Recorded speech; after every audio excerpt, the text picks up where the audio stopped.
Okay, we have a special live chat. Let's make sure everything's up and running as expected. Looks good here. Let me know if you guys can see me. I think yep, looks good. Okay, so we have a lot to talk about this evening. So much for winter canceled, huh? We went from where's our snow to two potential snow events, and wow, we already have the room filled up already. Thank you guys for spending a Sunday evening with a meteorologist talking about snow. Very cool. So I want to go over the observations and discuss the forecast that's in place, answer your questions. Also, I'm going to talk about the Thursday into Friday event and why I am increasingly rather concerned about this scenario, and also the pattern overall.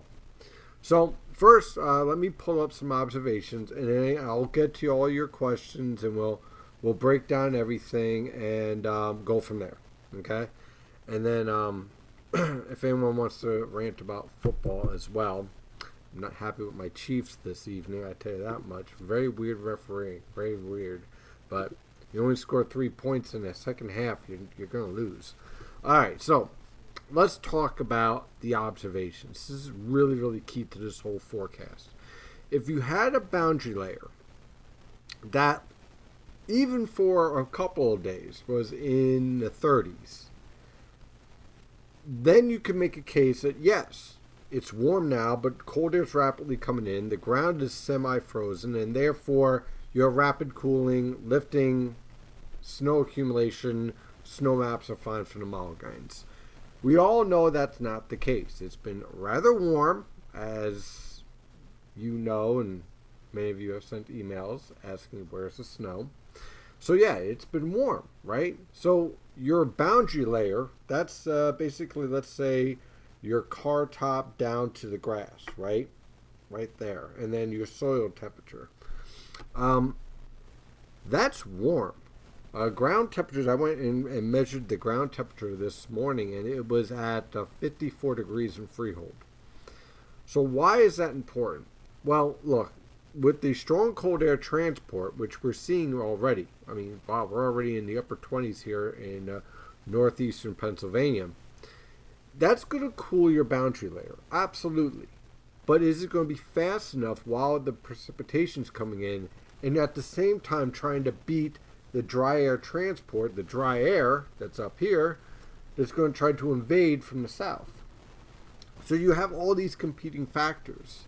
And if it was a perfect situation, as in the boundary layer was even semi-frozen, let's say at the little bit below the soil, you'd make a much better argument to say, hey, Arctic air is coming in, therefore, with the Arctic air coming in, it'll cool the boundary layer, and yes, 8 to 12 inches of snow, not a problem.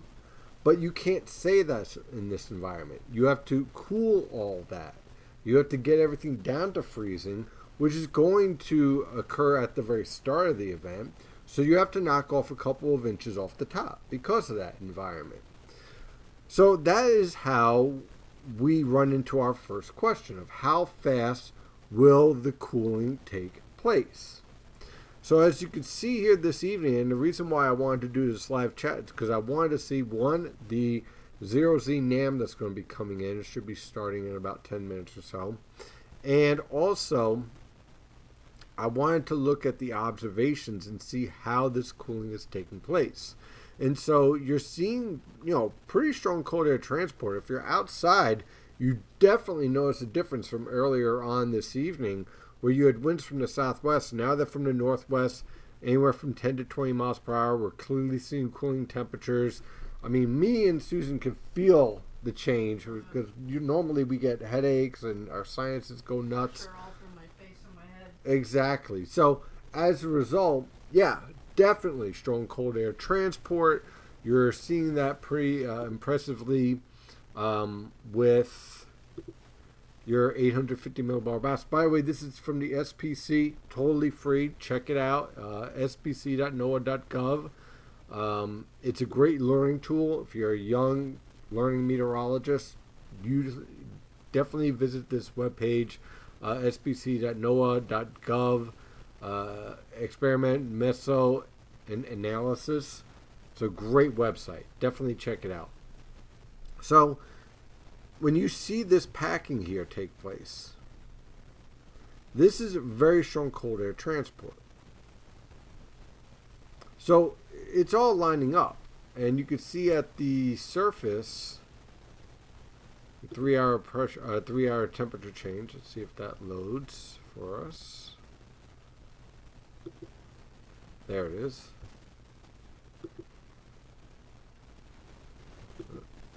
Okay, so you have a pretty steady cooling taking place. About 12-degree drop already. That's pretty impressive. So yeah, okay, so we can definitely make a case that we have some pretty strong cold air transport. So this is our storm. It's starting to organize. Notice the cooling, the lifting here. Very strong lifting already showing up on the satellite picture. Remember, the colder the cloud top, the stronger the lifting. So we're rapidly rising and cooling the atmosphere and starting to pull in that moisture. At the water vapor satellite picture, you can clearly see the shortwave getting itself organized, starting to pull in the moisture from the Gulf of Mexico. So we have the moisture. Notice, and let me see if I can switch on this one.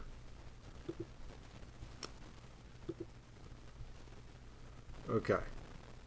Notice the strong cutoff that we're seeing around central New Jersey.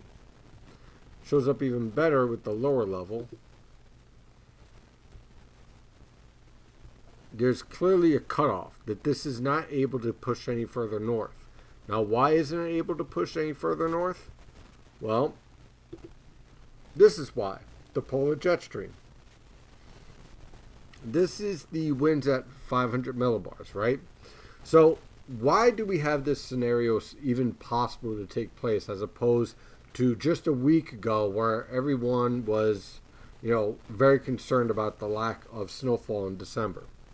Well, instead of a nice trough here, you had this huge dominating ridge. And so as a result, the polar jet stream was thrown off and these short waves in the subtropical jet stream weren't interacting. So you would either get rain events or nothing at all because the cold air was trapped. Now we're seeing a fundamental change in the polar jet stream in the Pacific. This ridge is collapsing. We're starting to see heights fall around the Aleutians. This upper level low is retrograding towards the Aleutians. And so that allows this ridge to build. See this ridge axis? Whenever you see this ridge axis right here, right around Montana, let's say eastern Washington, western Montana, right around there, around the Rockies. When you see that take place, the reason why that's important is because that allows for amplification of your short waves or troughs downstream. So the stronger this gets, the stronger this gets. So you have this ridge starting to build. You have this trough starting to interact with the polar jet stream. Now, it doesn't allow for a full phase because this upper level low is pretty strong. It's kind of like a rock crusher, okay? So it doesn't allow for this to become a full phase. Here is your ridge here, right? This ridge is a sign from La Nina, okay? This is your southeast ridge that, like I've been saying, is displaced. So this trough interacts with this polar jet stream, pulls in the cold air, shoots towards the Delmarva, boom, there's your snowfall. Now, in previous guidance, aside from the GFS, which actually is going to be getting a win out of this, believe it or not, the previous guidance had this shortwave flatter. So, the whole storm was less impressive. The moisture transport from the Atlantic was less impressive. So instead, what we ended up with is a more vigorous storm Notice the precipitation shield starting to build. This is our snowstorm right here. So the precipitation shield starts to build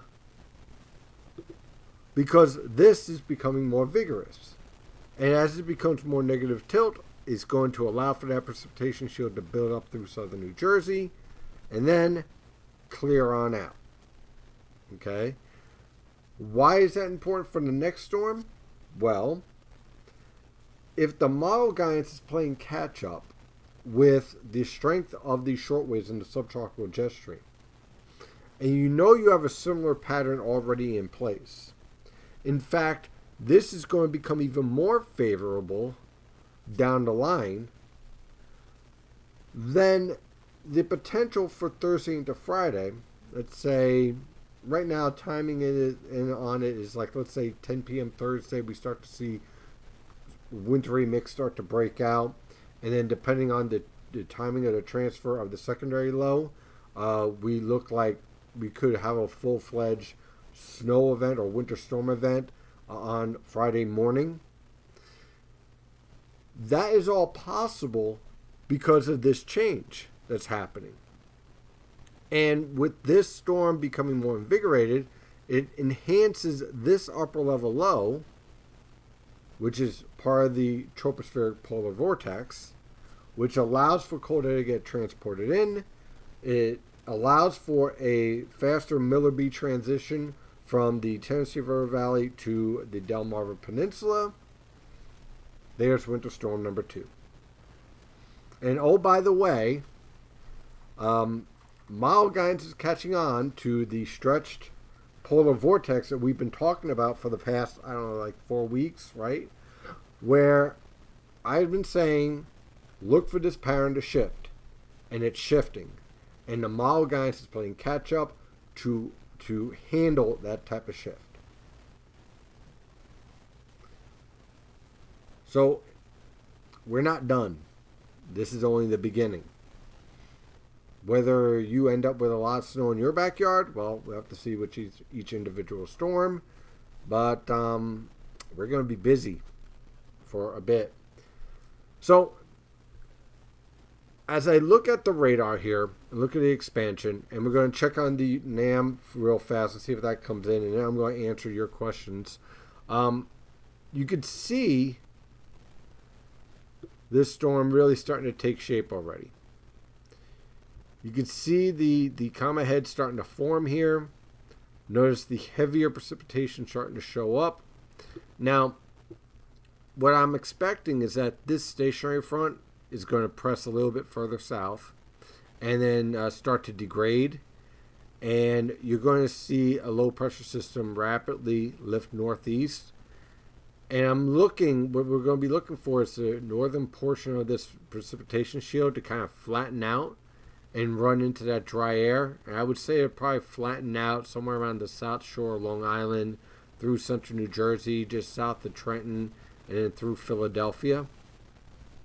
And then this section right here is where we're going to see it moving through in southern New Jersey. And I would not be surprised if we see inch per hour snowfall rates tomorrow morning around 6, 7 a.m. And those 1 inch per hour snowfall rates, they won't lead to 1 inch per hour accumulation because of the warm boundary layer, but that's what's going to cool your boundary layer enough to support your snow accumulation. And that is how you end up with this forecast. And okay, and then let me just quickly check to see if the new NAM is starting to come in, and it is. So let's see.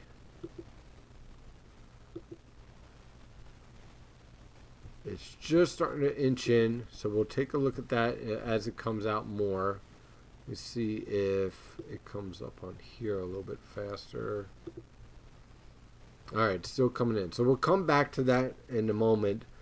And let me answer some of your questions. Okay, so we're going to handle the premium discussion, premium members, and I'll pick the best questions coming out of the YouTube, and we'll go from there.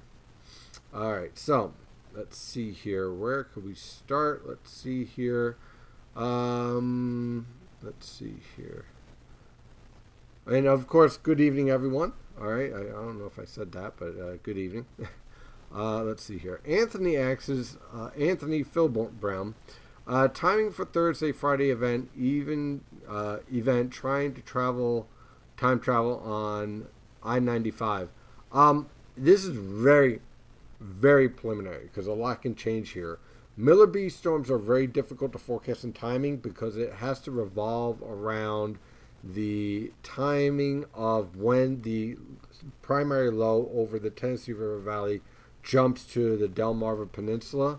So this is very ballparkish. But I would say it would start sometime around 10 p.m. on Thursday. You'll start to see precipitation break out and then become more widespread as you head towards the morning hours. Location of precipitation amounts and precipitation type, I don't know yet. Honestly, I don't know. I don't think we'll get a real good handle on the storm until Tuesday. I don't like the lake cutter idea, though. I think that is definitely being phased away on the ensemble guidance. I like either this track going right on the Delaware River or over the coastal waters. Obviously, the Delaware River version would lead to a warmer outcome. The one over the coastal waters, a colder, snowier outcome. But we have to wait and see how the shortwaves interact and the timing of that transition. That's going to be very key. That storm, what's going to be important is to determine which shortwave is strongest, the shortwave in the polar jet stream or the shortwave in the subtropical jet stream, which is why this whole storm event is very important to study because we're seeing the shortwave in the subtropical jet stream being the dominant shortwave. And that dominant shortwave therefore leads to a colder solution.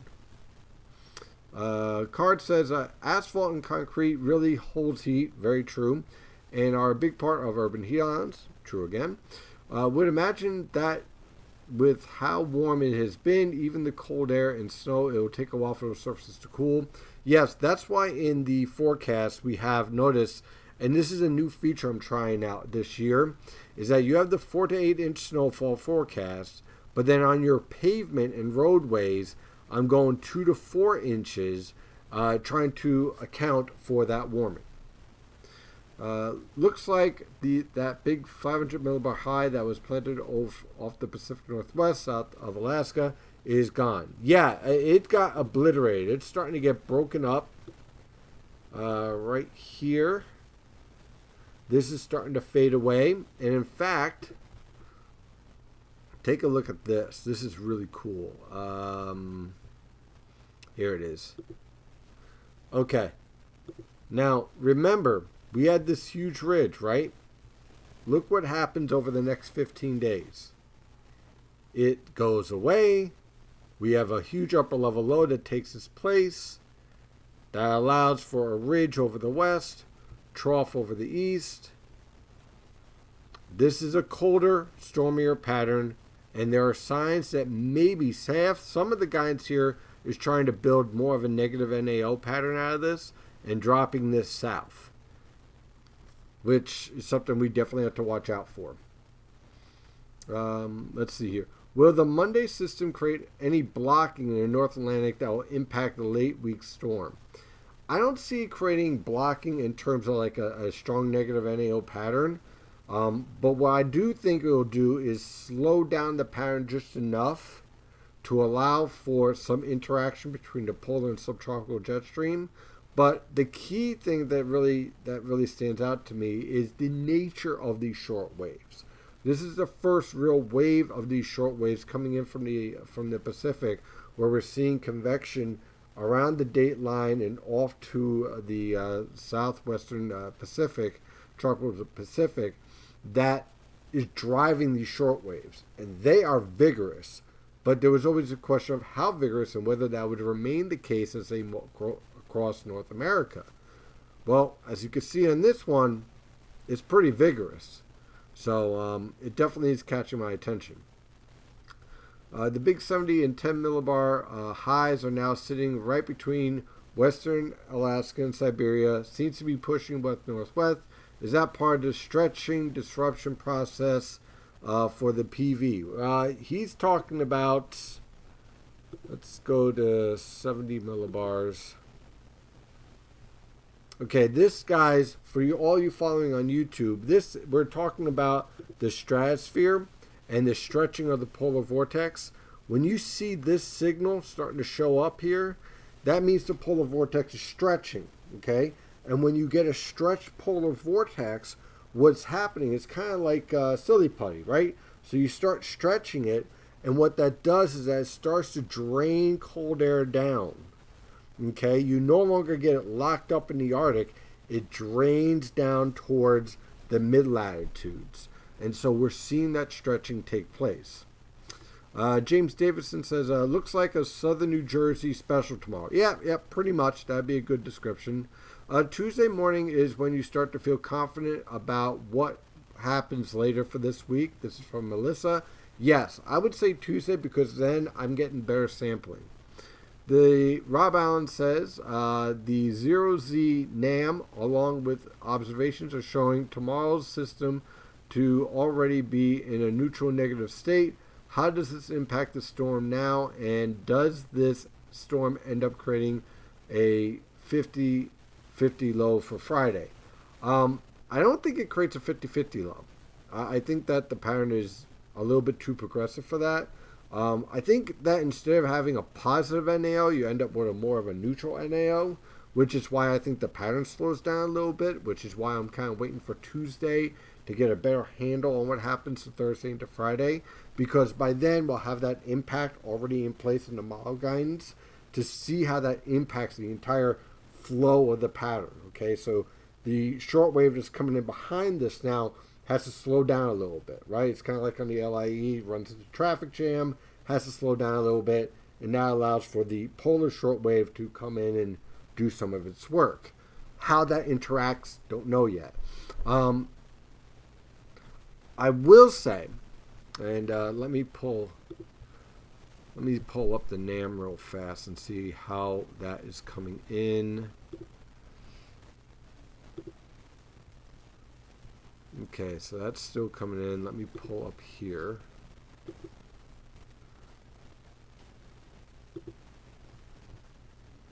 So, yeah. This might be a little overdone. That is pretty strong. It's coming in.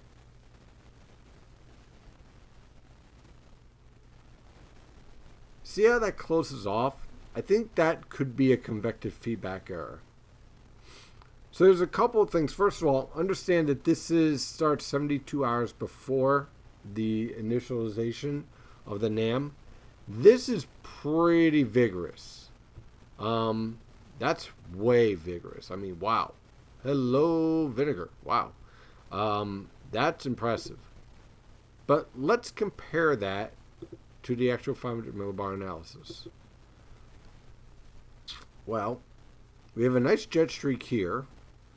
It is closed off. It's still kind of neutral though. Notice up here, you see this up here? You see this little kink right here? That's part of the polar jet stream interaction. But you see this jet streak up here? There's your cap. Okay, all right. So think of it like this. This jet streak right here is kind of your northern extent. Okay, this is what's going to stop it from like going way up the coast. So this swings in, it heads towards the Delmarva Peninsula. Very vigorous, strong, heavy precipitation is going to come out of this. Now, let me see 700 millibars. Okay, it's not quite as developed as 700 millibars. So what we're going to be looking for tomorrow morning is whether or not this closes off as well. And if it does, then to the northwest of our upper level low, that's where you're going to get your heaviest precipitation. But this is pretty impressive on the NAM. It goes in a negative tilt. Now, let's see. I think it's lower dynamics. Yeah, here we go.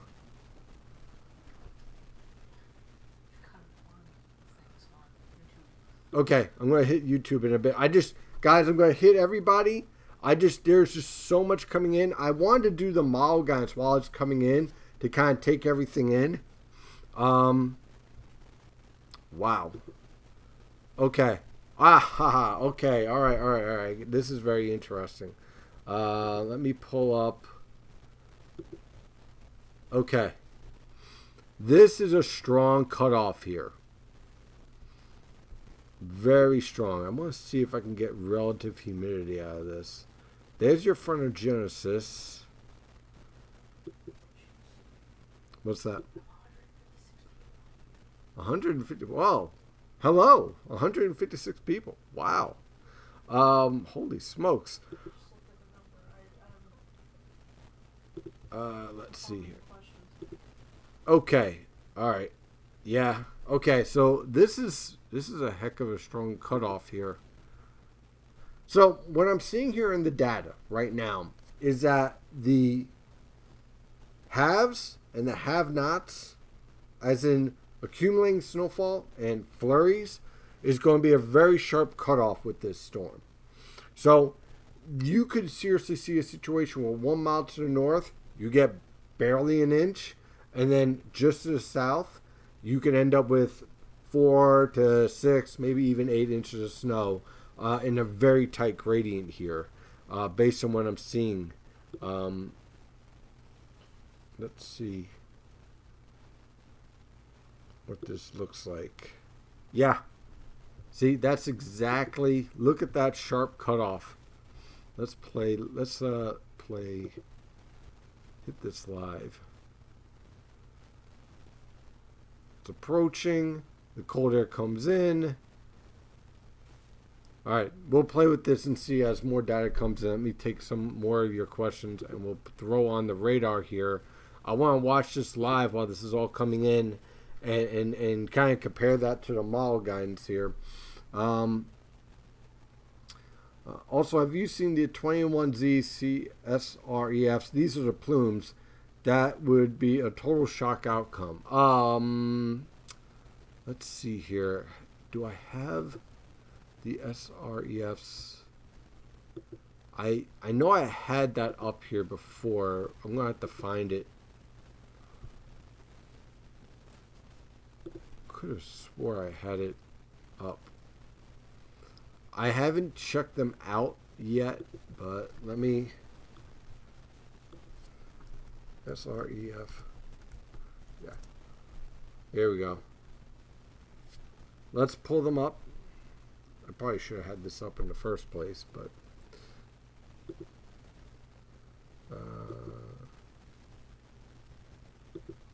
there we go. Okay, good. So let's zoom in on Philadelphia Metro.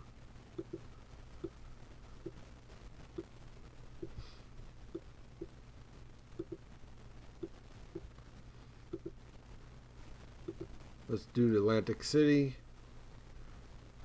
And total snowfall. Holy snikes. Wow. Oh, there we go. Wow. Okay, so this what the SREF is kind of like is like an ensembles for the short range, right? And it goes from 0 inches to, that can't be right, 18 inches. Okay, all right, look.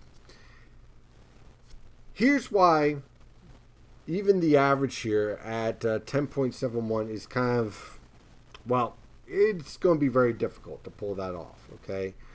You have to overcome the boundary layers. You have to have very intense snowfall because this storm is not sticking around for very long. It's going to be coming in, going out. You know, it's on the move, right? So you're going to have to talk about 3-hour snowfall rates. Let's see. Yeah, you're going to have to be doing over an inch per hour for several hours to knock that off. That is going to be tough. But yeah, that's pretty impressive. Plume is showing mean lag just under 8 inches. Your thoughts on this? Um, okay, so in order to achieve this, you have to have the strongest lifting over your location, locked in, intense frontogenesis, rapid cooling, and heavy precipitation ongoing. Um, you have to have perfect amplification, and you have to have the storm slow down. And you have to have your boundary layer cool to at least freezing to have all that come together. Is it possible? I've seen it before. Does it happen a lot? It's very rare. I mean, literally, see this band right here?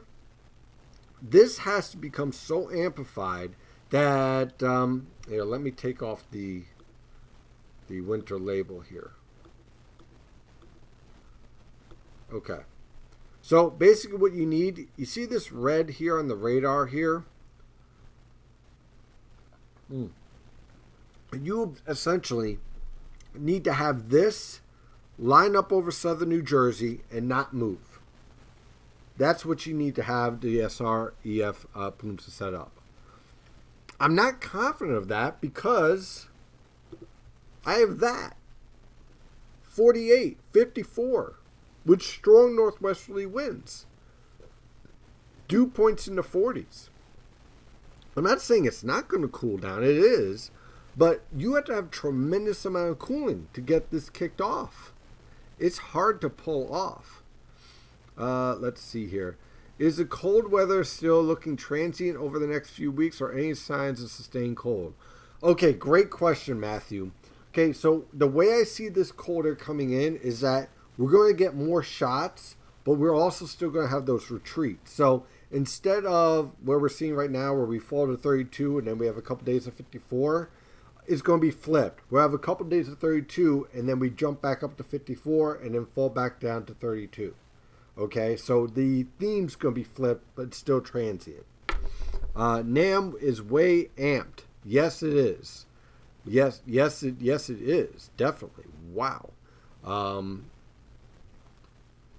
This is going to be a very interesting storm. Look at that. But look at the same time. Here, let's take a look at this. This is very interesting. Well, obviously you're taking a look at it. You're watching it with me.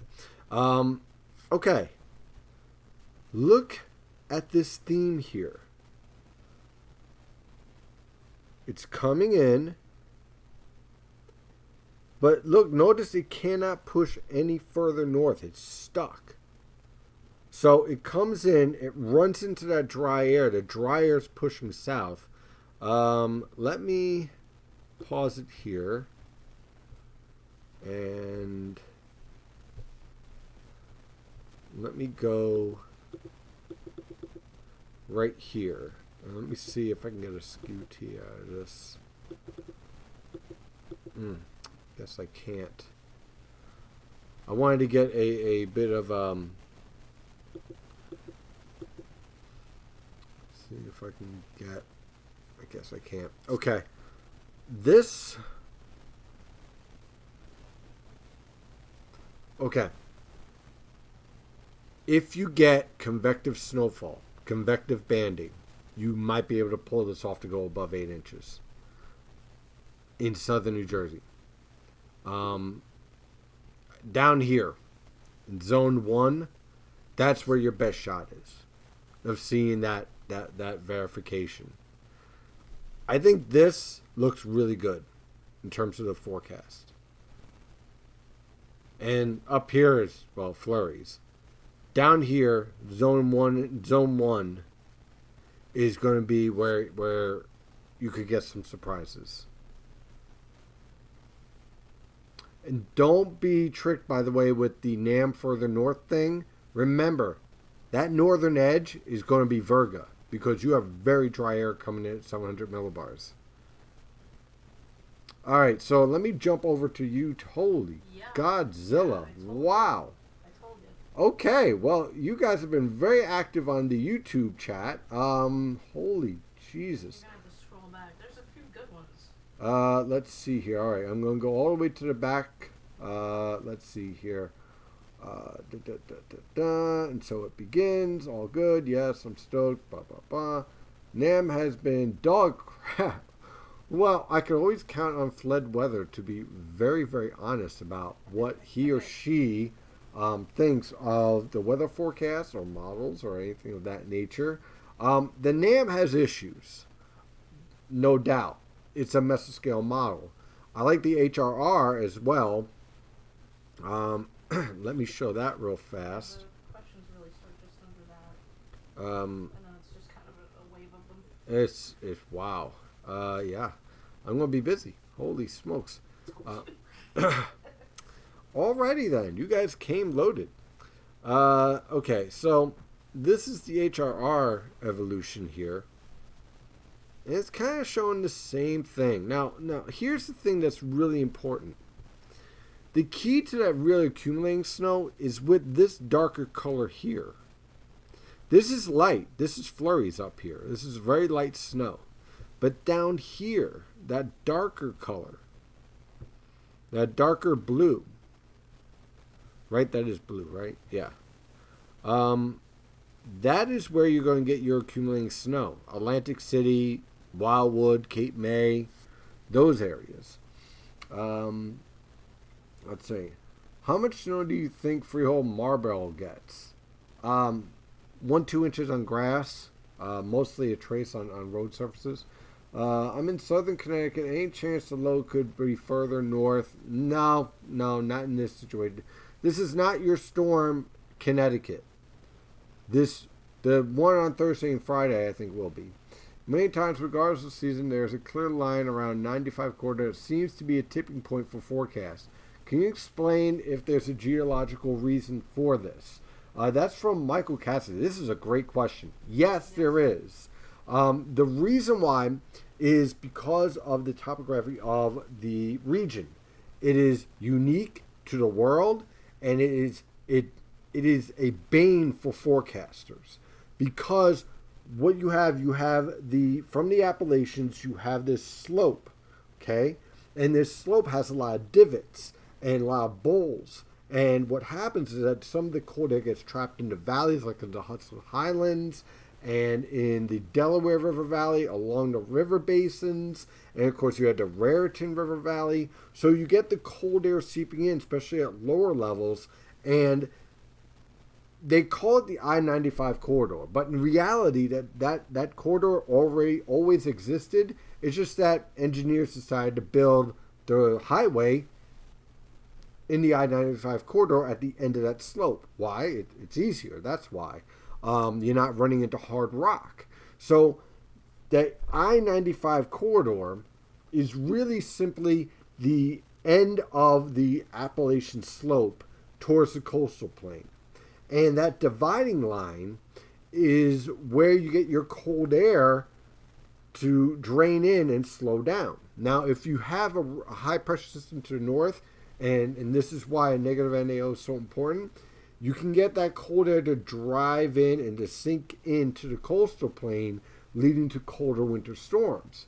But without it, the cold air tends to slow down when it's approaching the coastal plain because of the influence of the Atlantic Ocean, which leads to a whole other type of frontogenesis and other factors that can lead to enhancement of precipitation, rapidly rising air, all sorts of things. So it is an area of the world and the United States that is very difficult to forecast for because you have all these competing features all happening, driven by just the geography of the region. So that's why you see that. Let's see here. If you're asking about how much snow for X, Y, and Z, I'm just going to skip over that. Especially for a Thursday, Friday storm, I don't know yet. Crazy how Tennessee was having tornadoes a few days ago. Now it's snowing. Yes, there's a reason for that, guys. If you were here when we were talking about the impacts on the polar vortex, the warm air that's been in place around us has been transported towards the Arctic and towards the stratospheric polar vortex. That's the stretching that's happening. There is always a balance in the atmosphere. That severe weather that happened in the mid-Atlantic and in the Tennessee River Valley has a direct impact on what happens in the Arctic, because everything must be balanced in the atmosphere. So that transport was part of the process to lead to where we are now. Models are not going to catch that very well. But if you understand what's happening in the process, you can see it in your mind and you can unfold it for you and then use the model guidance to kind of tweak how that process should play out. Let's see, how long does the cold stay in the mid-Atlantic states? I would say that right now, 2-3 days, then it roads away, then comes back. Did the GFS lose the Friday system? Yes, because it's having a hard time with the short wave, especially the subtropical jet stream. This is typical of these type of storms, so you never really worry about it, which is why I'm waiting until Tuesday to really start to really get a handle on that. Let's see here. Will more snow accumulate on the grass or the roads? Snow always accumulates much easier on car tops and grass and on the vegetation. Steve is the hammer. Well, I guess so. Let's see. Let me see. I'm trying to get to. Okay, thank you for answering, Jason. You sure? All right. So let's see. Oh, I am trying to catch. Wow. Snowfall for a long branch. Let's see. This storm is for southern New Jersey. Do you see Friday storm covering a larger area for the mid-Atlantic? Yes, I do. Live optics show other states' store is overperforming. I don't know about overperforming. Skipped over one. I thought it was a good one. Which one? Joseph. This is Joseph. Oh, Jan. seeing you watch a model run live for the first time is fascinating. How many times do you run a model before making deductions? Okay, that's a great question. Actually, hold it. A good one, Susan. That's a good one. Okay. Typically, when I'm looking at a model guidance, what I want to do is actually start from the top and work my way down. Okay. I want to take a look at, here, we'll walk through. I want to take a look at the upper level winds. And of course, let's get a region here. So I want to take a look at the upper level winds because then I want to get an understanding of where your jet streaks are located at, where the air is being stretched and rising and being pulled. And then I want to work my way down. So what I want to do is figure out what the lifting parameters are, where some errors might be showing up as a result of dealing with these changes. Small little details, like, for example, this little kink right here, that little negative tilt. Why is that important? Because that leads to divergence and diffluence right here. Now, you have to ask yourself, is that a reasonable solution with what's happening back here? Well, this could get kicked out a little bit faster because of this jet streak that the model guidance may not be handling very well. So what I want to do is then take that and then compare that to other models of a variety of types and work my way through on that upper level factors. And by doing that, then I could look at those factors and then look at the surface evolution, like let's say where are the surface low pressure systems. And this is why sometimes where I'll throw a model out or say, I don't think that's a very good solution, because the surface solution sometimes will not match what's actually happening in the upper levels. So if you understand how the upper levels are supposed to work and how a storm generates, then you can take those solutions and say, okay, this is bogus, this isn't, this is something to consider, this is my upper end, this is my lower end, and then try to figure out where are the errors and where are my limitations in based on the data that I have on this forecast. And when I do all that, that is when I start my forecasting process. And before I even do that with the model guidance, I'm looking at the observations to see whether that matches out. So This is a very preliminary. I'm just rushing through this a little bit because usually I start this at 3 a.m. in the morning, and then I start issuing my first forecast thoughts around, let's say, about 4:30. So yeah, it takes a little bit of time. Yeah. Oh yeah. By the way, that's a good point, Arnold. Like the video, join the channel, all that good stuff. It always helps. Subscribe. Yes, subscribe. Uh, let's see here. I think I'm gonna try to catch you. There is just so many great questions. Yeah, there's a lot going on. Uh, Causes fog. holy There's so much smoke. going on. Any effect on your forecast thoughts given the pretty-heavy rainfall we've received tonight? Does the wet ground retain? That's why I'm not going with the wet ground. Is why I'm not going with the highest snowfall totals, because warm, wet ground is hard for snow accumulation.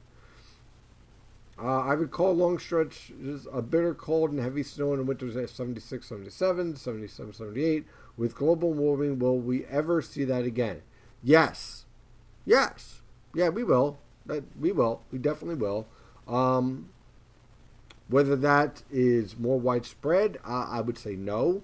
But again, things could change. I'm not so too doom and gloom about that. But that's another chat that I can go on for hours on that. Let's see. I live 3 blocks east of Philly. Let's see here. Let's see. We have. Okay. Let me go back to the premium chat room here because wow, we have a lot going on. Why are you concerned about Thursday, Friday storm?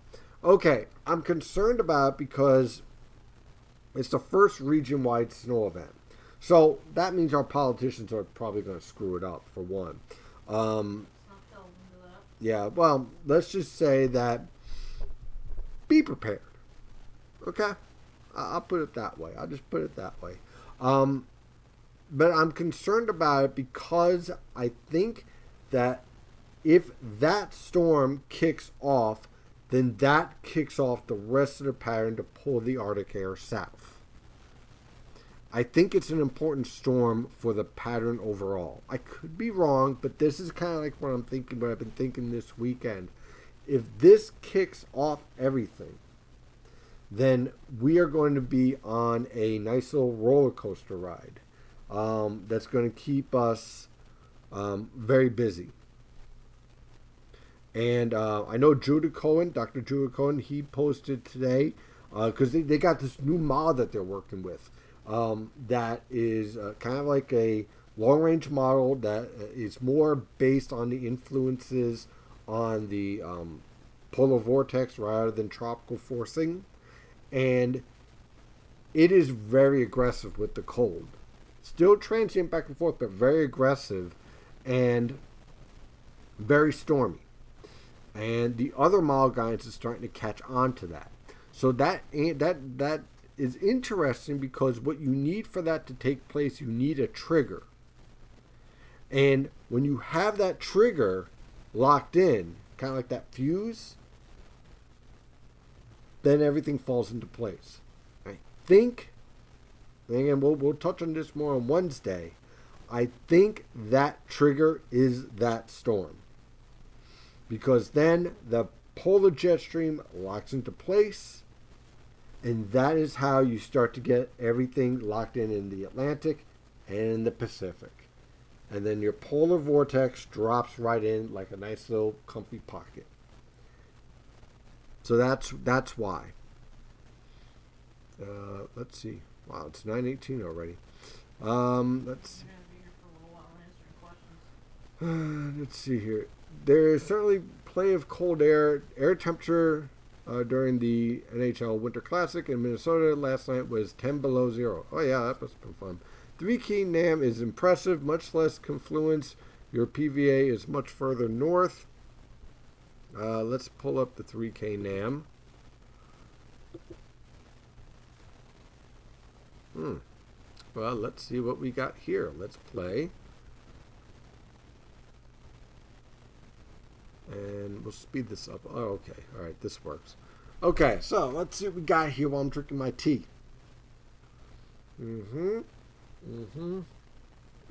Okay, couple things here I'm already seeing. The radar, because this is kind of like a forecasted radar, okay, it still has that sharp cutoff. Let me see if I can zoom in on this. Northeast. Yeah, here we go.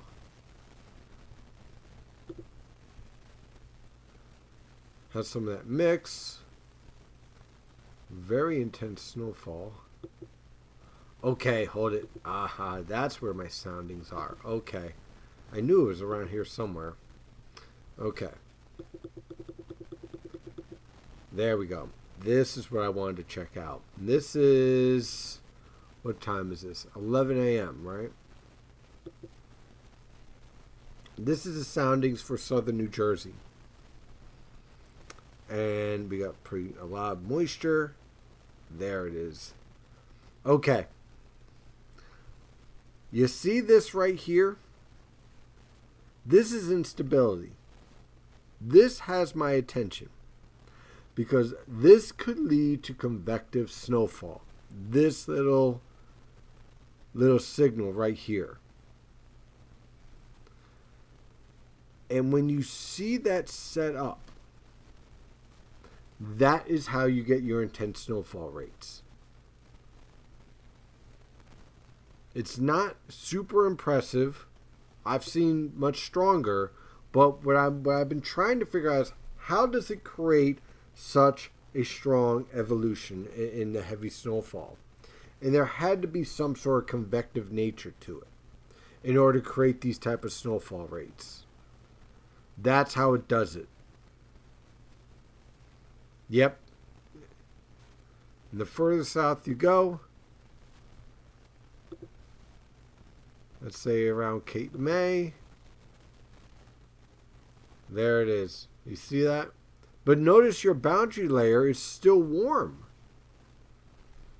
So yeah, it's fallen heavy, but your boundary layer is still warm, which complicates this forecast. So it's snowing heavy, but it's having a hard time accumulating. Let's see. What trends are you looking for in observations that will allow this to lift a little more north or suppress more to the south?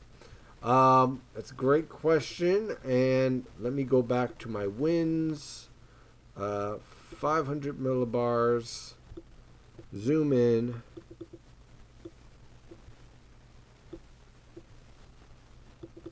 Zoom in again. Make sure I got HD on. Okay. You see that right there? See how it kind of like flattens out right here? This is my northern extent. This is my convergence and confluence right here in the observations. The precipitation shield is going to try to push into this convergence and confluence because it's kind of trapped between this ridge here and the trough here. So you only have that ability to wiggle so far north and south. So that's why southern New Jersey and the Delmarva Peninsula in this situation is your prime area for your heavier snowfall. And you could take that off towards Baltimore. Because this right here caps it from moving any further north. Because this convergence and confluence right here coming together causes sinking air. And sinking air dries. And so as a result, yeah, you'll see on the radar the precipitation shield expand, but that precipitation that falls in is going to be running into dry air. So it can't get to the surface. So that's what I'm looking for right there. So I combine that with what I'm looking at here on the radar. Let me zoom out a little bit. Tomorrow morning, you see this northern extent right here? It's probably going to get to around Monmouth County. We'll see some flurries and whatnot. But the real deal is going to be down towards Ocean County, Atlantic County, so on, southern Burlington County, so on and so forth. How windy do you expect it to be tomorrow? Will areas outside of heavy snow be windy as well? Yes. Look for winds to back to the north and northwest around 10 to 20 miles per hour higher gusts. Stronger gusts on the Jersey Shore, possibly pushing around 35 miles per hour. It's going to lead to visibility issues, and watch out for coastal flooding as well. And I see, wow, more information. Wow, let's see here. Let's see. The YouTube is still very active. I believe northern hemisphere is warmer than the southern hemisphere is cooling. No, the southern hemisphere is still pretty warm. You're thinking about the Antarctic. Do you think the Thursday Friday storm will be a big impact for New York City? Has a possibility. NAM comes northwest. Not really. I mean, here's the NAM. It's not really any further northwest. I mean, it's not like it's pushing into like central Connecticut or anything, and even southern Connecticut, this is flurries. So, I mean, I don't see it pushing further northwest. Let's see here.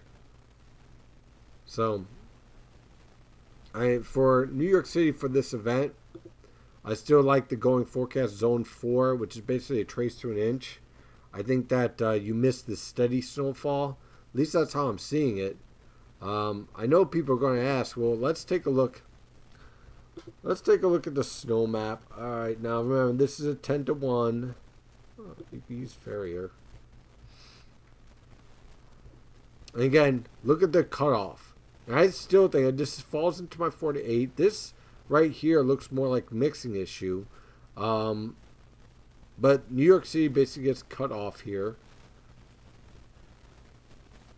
I like the going forecast. I really do. I don't really see a reason. The areas that could overperform are regions 1 and 2.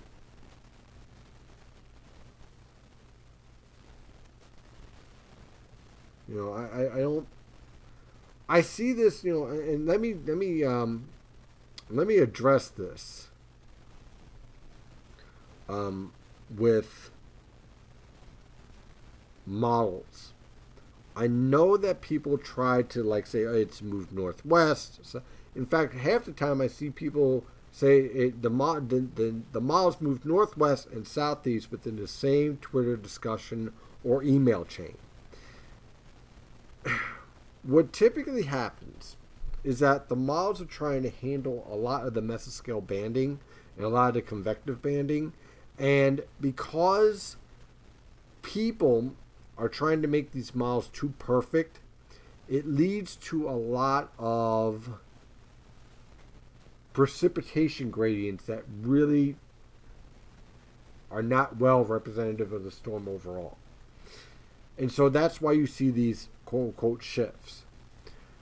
You kind of want to stay away from that because it's trying to handle a mesoscale question that you really can't handle until you're in the storm.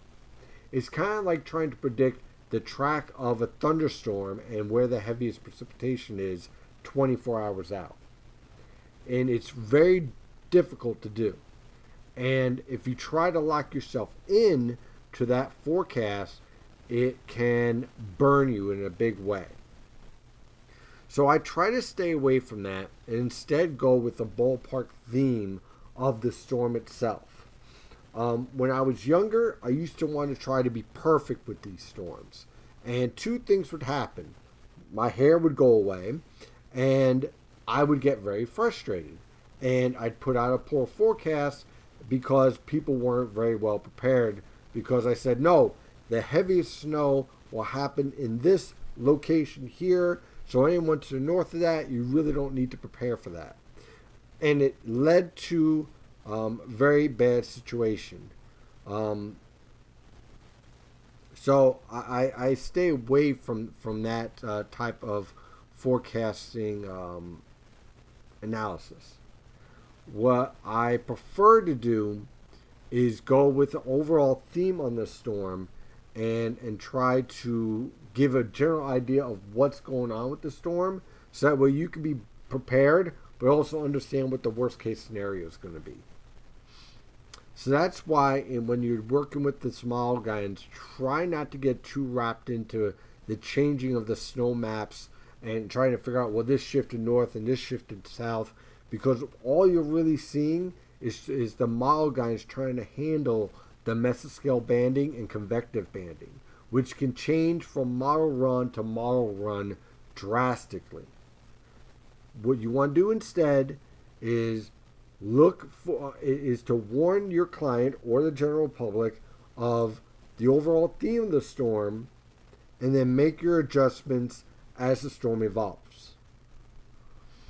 Let's see. The southeast ridge displaced to the east. The way it is seems as if it ends up acting as a block that limits the storm out to sea scenarios. In some cases, it does. It certainly can do that. Yes. NAM says upper freehold Jackson 8 inches. Upper freehold 4 inches, Jackson 8 inches. I think that's pushing it. I really, really do. Could this storm overperform? Yeah, it could. I'm not saying it definitely cannot. But based on what I'm seeing with the observations, especially this, I'd be very hesitant to push the heavier snowfall further north. I really, really would, especially with the way this is lining up and the way that this is evolving. Let's take a look at the water vapor satellite picture. This shows up even better. Look at this. You see this dry air pushing south?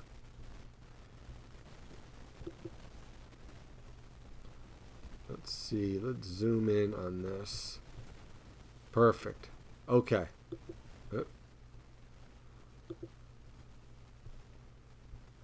Okay. You see this signature right here? There's our cap. Right there. There's our vigorous low pressure system. This is where your precipitation is going to be heaviest. I would be very, very worrisome about pushing this thing further north.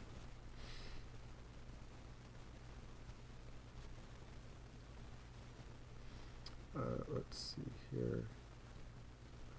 Okay. And we're doing really good with the live chat. I think everything here in the NAM is north. Well, we talked about that. Why are they calling for 3 inches in New York City even though the models are calling for an inch? I'm not sure who's calling for 3 inches in New York City. I don't know who they is. I tell you what, let's go take a look at the National Weather Service. See what they're doing. Now, you might ask yourself, why would I look at the National Weather Service and why would I care what they're doing? Because it's good to get an idea of what other forecasters are looking at and what they're saying. So, let's see here. The Mount Holly guys, very good meteorologists there. They're kind of in my ballpark of where they're playing this. Monmouth County are a little bit more aggressive. They're going in the 1 to 2 range. I'm kind of going in the 1 to 2 range, zone 3. Not too bad.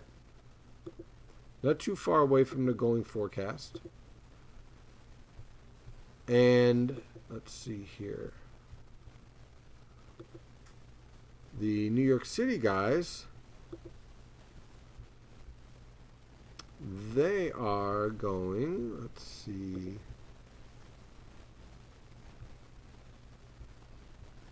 They're not going, okay.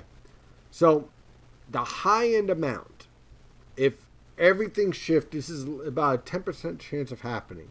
If everything worked out perfectly, you can get 2 inches in New York City. Okay? The low end amount is nothing. And their going forecast is basically a half an inch to an inch.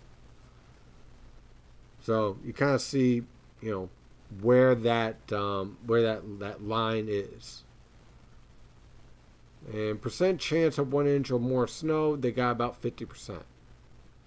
So it's always good to kind of get an idea where the National Weather Service is and where you are, and then kind of bounce that. Sometimes I agree with them, sometimes I don't. Let's see here. Go back to community chat.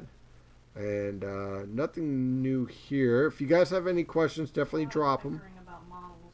All right. So Here's the thing. Models are nothing more than tools.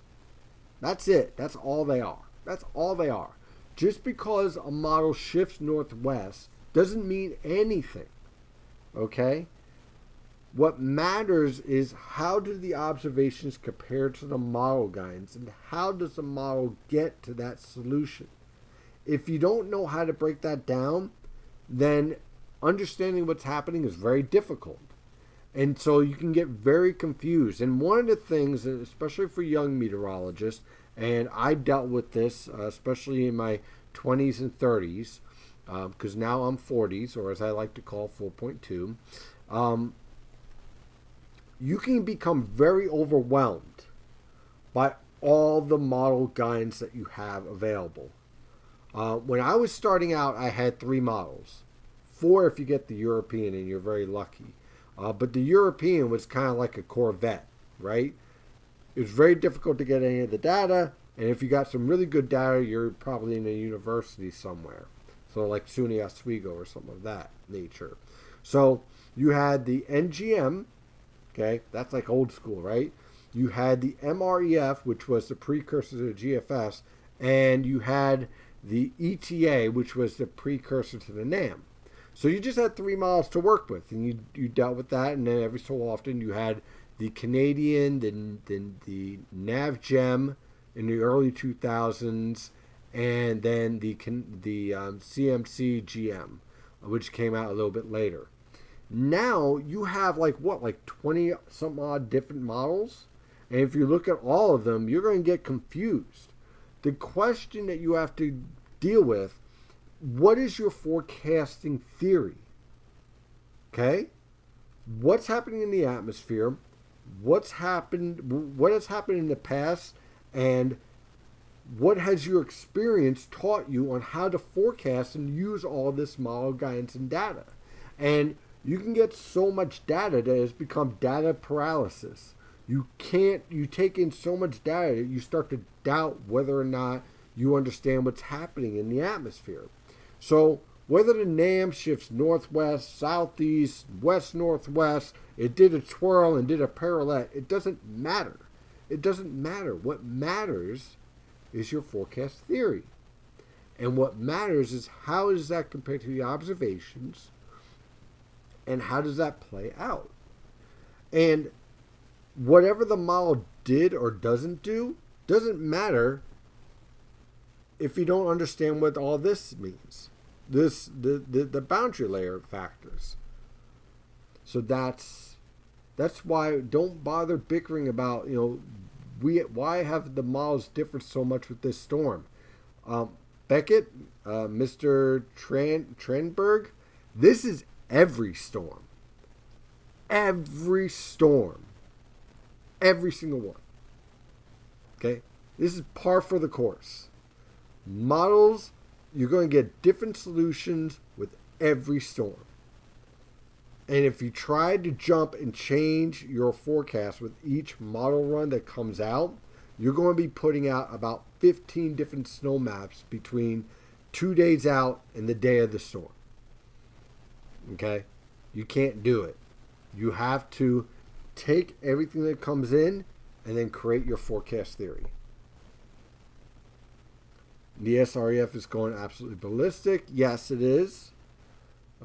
Always a great to look. Those probability maps are always great. Yes, they are. Let's see here. Did you see the F3? I'm back here on the premium chat here. If models never made errors, we would get 5 Cat 5 hurricanes making landfall every year from the GFS. Yeah, that's true. That's definitely true. Did you see the FV3? No, I have not. Let me see if I can pull it up. Let's see what that says. Why not? And then I think we might just call it a night coming up just because it's getting late. I gotta sleep at some point. Maybe. I don't know. Let's see. Simulated radar. What the hell? Oh, well, look at that. Okay, so look at this right at the start. It does a poor job of handling the convergence and confluence. Then it catches on just a little bit later. You see how it kind of breaks everything up here? So it tries to surge everything through northward. Let's see the parameters here. Okay, 850 millibar relative humidity. See, there's your problem right there. You see this? This is a warning sign for anyone who's going to be expanding their snow reach. That right there, that's a lot of dry air at 850 millibars. Now compare this to if you just looked at that. If you just looked at this, you'd be thinking, oh my God, it's going to be snowing all the way up to Connecticut. But if you look at the mid-levels relative humidity, you would know, oh my God, that's all virga.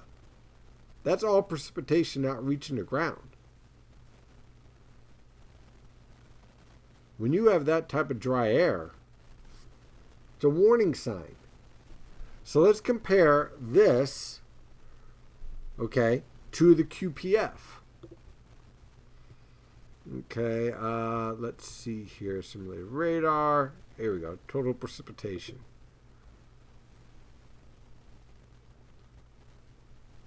Look at that gradient. Now this is probably still too high. It goes from almost nothing to over an inch. Impressive gradient. But it also shows that cutoff, which is why you can't trust those radar outputs. Now, let's see here. I want to see 2 meter, here we go, upper soil. Okay, the heart of this storm, and let me zoom in on this. Let me see if I can get closer in. Let's say New Jersey. Okay, so look at the soil temperature. This is again boundary layer at the heart of this storm. Notice anything? 40s, upper 30s. Okay, so this is the warm boundary layer that I was talking about. And that's on grass. Let's not even talk about the pavement. So here's your 2 meter temperature, right? It looks plenty cold enough, but it's difficult to accumulate that when at that 16-hour time period, your boundary layer temperatures are still in the upper 30s to lower 40s. Now, how well does that account with snowfall? Let's see if it has a snowfall map on here. It doesn't look like it. That's disappointing. But what I can tell you is that if you think that 1.8 inches, this is how those plumes, the SREF plumes, get this insane totals, because this is one of the models in that plume. So it says, okay, 850 millibar temperatures below freezing times 1 inch QPF, therefore 10 inches of snow. That's how you get that. But we just saw a whole bunch of data that would make you stop and pause and say, wait a minute. This looks warm and you have dry air. Let's see. Long Island. Let's see here. So I'm going to wrap this up with, based on what I'm seeing here, I like the going forecast. If there's going to be areas of overperformance, it's going to be in zone 1 and 2, but not by much. I'm not seeing a 16-inch snowstorm out of this, okay, guys? But if you're going to see overperformance, it's going to be in these zones here. I like where I'm at in zone 3 and 4 with my 1 to 2 inches, trace to 1 inch on the pavement, trace to 1 inch around New York City. Same thing for Long Island, maybe 1 to 2 inch on the South Shores. But I really like that idea. I think if you're going to look for snowfall going over the forecast, is going to be in this area right here, zone 2 and 1, especially in zone 1 in southern New Jersey and Delaware, where we're going to have to watch out for some convective banding. But that is going to be an isolated situation, and we're going to have to watch that as the storm evolves. The evolution of this storm is going to give us an idea of what to expect for our next storm. We will be having a live chat on Wednesday, similar to this, where we will be tackling the details on that storm for Thursday night into Friday. But based on everything I'm seeing here, and let me pull up the European 500 millibar PVA here. In that storm, you have another short wave similar to this one in the subtropical jet stream starting to interact with the polar jet stream and creating this negative tilt. The question is with this storm for Thursday into Friday is how much further south and separated is this from the polar jet stream? Because the storm that we're seeing for Monday was originally flatter and more sheared by the polar jet stream. And we're clearly seeing that that is not the case. So by Tuesday, we'll learn that question about the next storm. And that should be a very interesting setup. So I'm going to, wow, it is 9:46. I'm tired. Okay. That probably explains why I'm yawning. I'm going to call it a night. I hope I've answered your questions. We'll be back at this tomorrow morning early, and we'll see how this storm evolves. And we'll have watches and warnings all set up. That's already done. Any other changes? National Weather Service, again, the National Weather Service has expanded the winter weather advisory into Monmouth County, which I think is a pretty good idea. They're doing 1 to 3 inches on 1 to 2 inches, so I'm about an inch off from what they're doing. But overall, I think the forecast is pretty locked in. Looks pretty good. The winter storm warnings, they're basically staying in that 4 to 6 inch range. I'm 4 to 8. So I'm a little bit more aggressive than they are in that respect. So we'll see how that plays out. I'm going to call it a night. I'm going to drink some tea and just decompress. And have a good night. And as always, stay safe out there. See you on Wednesday.